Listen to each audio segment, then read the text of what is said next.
My name is Aisha Chowdhury, and I'm 15 years old. I was born with an immune deficiency, with a life expectancy of only 1 year. I had to undergo a bone marrow transplant at the age of 6 months.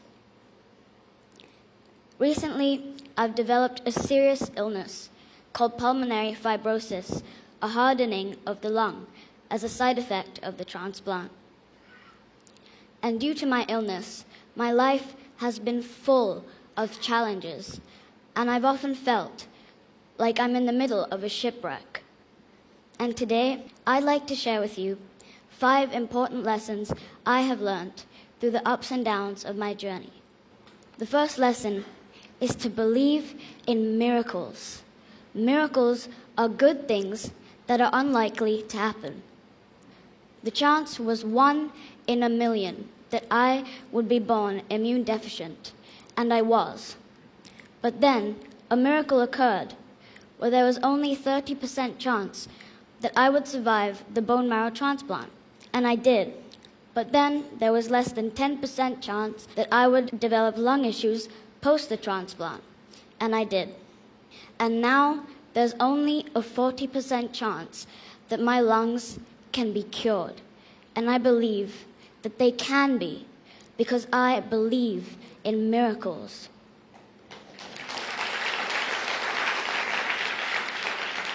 The second lesson I learned was you should always live in the moment. This is a picture of me about 6 months ago. You can see that I had an oxygen tube in my nose. Despite it all, I had a huge smile on my face, all because I'm holding my new puppy, Rolo. Each moment I spent cuddling with him, I'd be bursting with joy.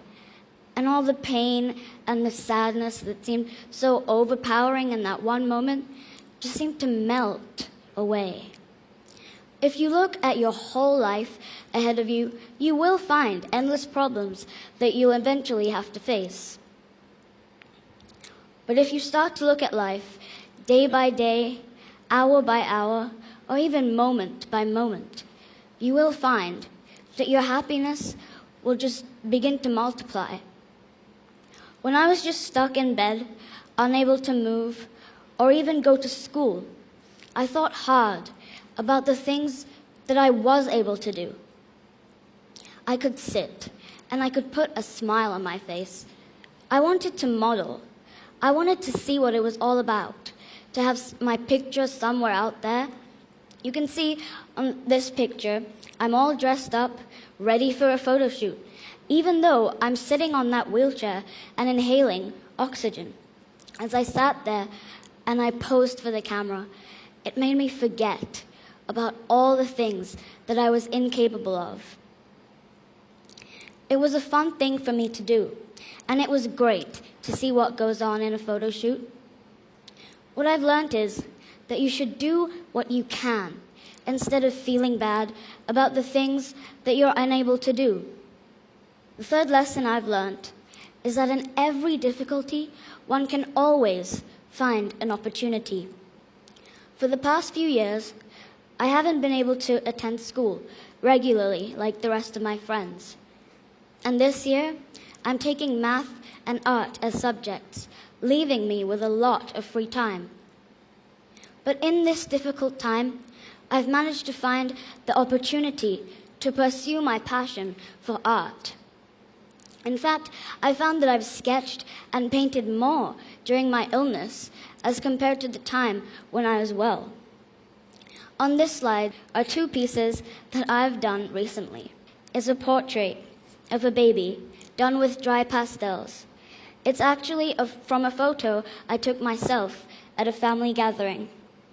On the right is a piece I've done for the album art for the music that my brother has composed, and his song is called Drowsy Elephants. The 4th lesson I learned was never forget to dream. This is a picture of me in my wheelchair, back when I couldn't even walk 2 steps. Each night, I would dream. I would visualize what may seem like the smallest of things. I'd imagine myself walking around the market in London with my friend. I'd dream of dancing endlessly at my cousin's wedding. I'd visualize things down to every little detail: the color of my outfit, which song I danced to, the setting of the stage, and my family celebrating. I dreamt of running around the garden with my 2 dogs. I wished that I'd get out of that wheelchair and actually walk to my bathroom. I'd play a movie in my mind of all the things that seemed completely impossible in that one moment. And guess what? I did walk around the market in London with my friend. And I did dance at my cousin's wedding. And I did get out of that wheelchair. And now I get to stand here and talk to you. The power of the mind is limitless. Remember that all things happen twice, once in your mind and once in reality. Finally, the last lesson I learned was that if everything else seems to fail, get a dog. Pets are truly the best medicine. They're known to be extremely therapeutic. I found that Kobe, the Labrador, was extremely empathetic towards my situation. Back in January, when I was unable to walk, Kobe himself became very unwell. His legs trembled and he couldn't walk. I felt that he was mirroring what I had been going through. I was devastated to see him in this way, and I thought something terrible would happen to him. I pleaded with Kobe to walk, and I told him that if he did, then I would try and walk a few steps as well. And by the next day, Kobe was up and about, running around me happily, and I was so delighted to see him like this, because in my heart, I knew that I would get better just as he did someday. So as we now know, there's always something in life to sing about, something to be grateful for. I'm grateful for my loving family, my friends, my dogs. In fact, I'm even grateful for the challenges that life has thrown at me, for which I've experienced life with a much greater intensity than I would have otherwise. And I do believe that my soul would have no rainbow if my eyes had no tears. Thank you for listening.